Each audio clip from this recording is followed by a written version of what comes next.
ጂኒየስ። አንዳቸው በአንዳቸው አይን ሲታዩ ስህተት ሊሆኑ ይችላሉ። በየራሳቸው መንገድ ካየናቸው ግን ሁሉም ትክክል ናቸው።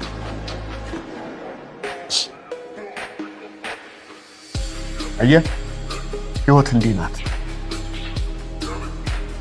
አንዳንዴ ስትጠምብህ መጥፎ አጣብቂኝ ውስጥ ትከታለች። ያን ጊዜ ከሁለቱ መጥፎዎች መካከል አንዱን መጥፎ መምረጥ ይኖርብሃል። ሁለቱም ያማሉ፣ ግን የተሻለውን ህመም ትመርጣለህ። ከዛ በኋላ ቀና ብለህ ደረትህን ነፍተህ ኑሮውን ወደፊት ትቀጥላለህ እንጂ ወደ ኋላ ተመልሰህ የተበላሸውን አታርም። ገብቶሃል? ይህች ዓለም ለልፍስፍሶች ርህራሄ የላትም። አንተ ደግሞ ያሸናፊ ወንድም ደግሞ ሁሌም አሸናፊ ነው አይደል? እስቲ ከልብ ንገረኝ፣ አንተ ምንድነህ?